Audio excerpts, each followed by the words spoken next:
بسم الله. maanta waxaan dhigaynaa casharkeena tobnaad casharka 11aad ayaan dhigaynaa. waxaanu ku saabsan yahay adding with like denominators isugeynta jajabka leh hooseeya mida. Like denominators means having same denominators. oo macneed iyo hooseeye isu egi waa hooseeya mida. haddii labada jajab ay leeyihiin hooseeya mida oo isu eg,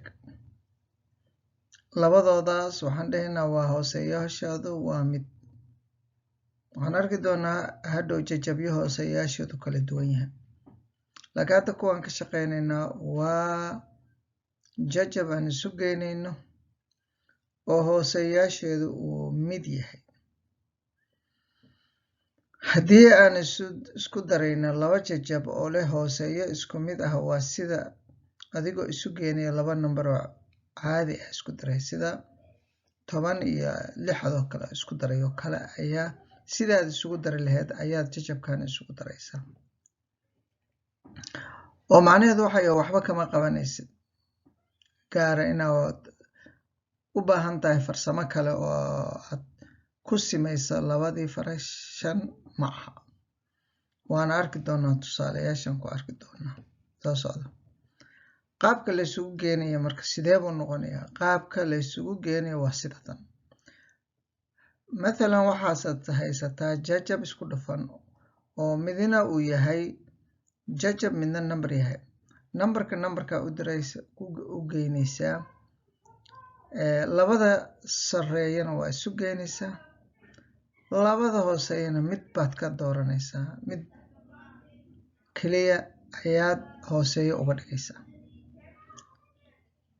waa qaabka aan arki doono tusaalaheena markaan u gudubno. waxaan ku bilaabaynaa tusaalaheena koowaad oo halkan aan ku muujin doono. tusaalaheena koowaad waxa weeye 4 3 loo qaybshay 11. waxaan ku daraynaa 6 4 loo qaybshay 11. qaabkan hadda aan u dhigayo vertical baa la yiraahdaa. vertical waa qaab kal ah ama taagan.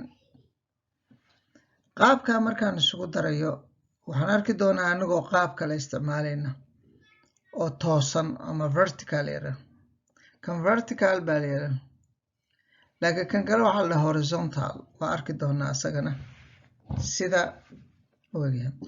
markaan isku darayno hadda labadan nambarka horgalaha oo midna 4 midna 6 waa ayagan toos baan isugu geenaynaa. oo waxaan leenahay 6 lagu daray 4 waa 10. labadana isu geenaynaa waa 10. 3 iyo 4 waa isu geenaynaa oo waxay noqonaysaa 7. waxaan nidhi maadaama hooseeyaashu ay mid yihiin, hooseeyaasha midka ahna maadaama ay mid yihiin waa isku mid, waana macnaha waa hooseeyaal isku mida way.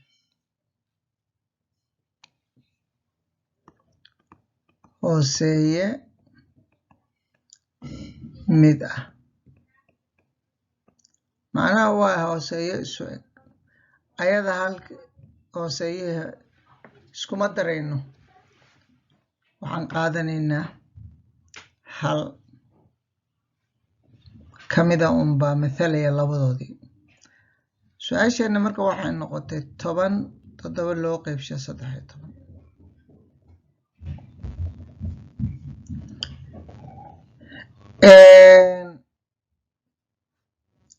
qaabkan vertical baa la yiraahdaa haddii aan marka sida caadiga isugu geeyo oo aan dhaho waa isla tusaalihii laftigiisii 4 3 loo qaybshay 11 lagu daray 6 4 loo qaybshay 11 sidaas si lamid ah sidii hadda aan tilmaamahayay labadaas horgalaha numberka ah sidooday u taagnaanayaan oo 10 u noqonayaan aad isugu daraysaa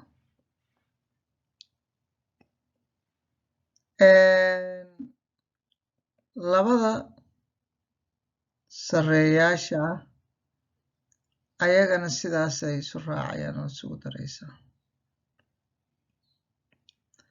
waa 7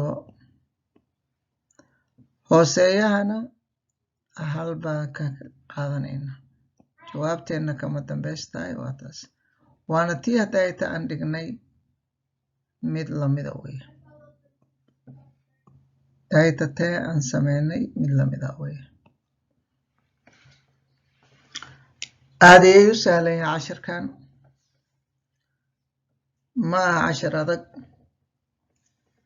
markaan ka hadlayno hooseyaal isku mid ah 2 fraction ujeedkeena marka waxa weeye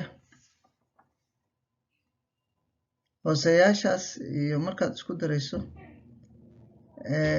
sida verticalka ah waa loo sameyn karaa sida tooska ahna waa loo sameyn karaa sida joogana waa loo sameyn karaa sidana waa loo sameyn karaa tooska labada qaabba waa loo sameyn karaa casharkan waa casharka ugu sahlan laakiin kuwa kale ayaa howlo yar u baahan su-aalaha exercise d-kana waad ka shaqeyn kartaa midda d-da ah 2 problem weeye wax adag maaha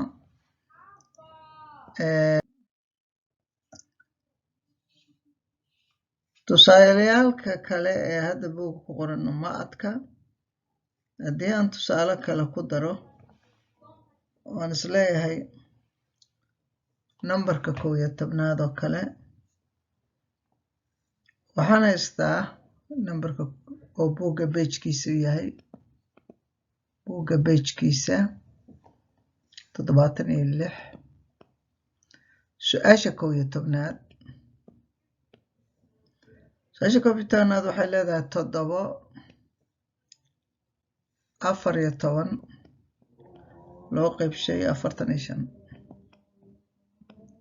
waxaa lagu darayaa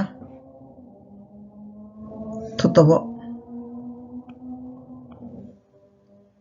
loo qaybshay 45 su-aasha marka hadda hal keliya ayaa numberka horgalahaas 7 kan kale waxba ma wato marka iyada see loo sameynayaa haddii ay sidan oo kale noqoto waa sidii oo kale oo wax cusub ma laha numberka 7 keligiisa hoos imaanaya laakiin waxaan isku darayaa labadan kale ee sareeyaasha ah 14 iyo 7 waa isku darayaa oo waxay noqonaysaa 21 bay noqonaysaa 45tiina xabad baan ka soo qaadanayaa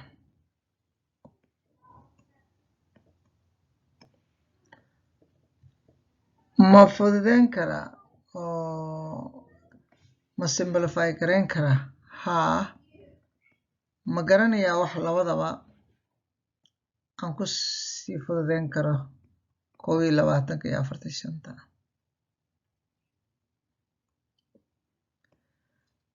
saddex ma u qaybin karaa labadoodaba haddaan 3 u qaybsho 21 waa 7 marka hore 7da horgalaha waan sameysanayaa marka waxaan leeyahay 21 loo qaybshay 3 iyo 45 loo qaybshay 3 maxaa ka soo baxay ansarka 7 sida dhiga tan waa 7 20 loo qaybshay 45 markaan u qaybsho waa 15 kan markuu wuxuu noqonaa final answerkayga sidaas ayaa loo sameynayaa waan filayaa casharkan inuusan aad idin dhibin doonin oo uu sahlan yahay laakiin casharada soo socdayna xoogaa u baahan yihiin faham waanan arki doonaa haddii ilaahay yiraahdo marka waxaan rajeynayaa inaad homework labada page ka soo wada shaqaysaan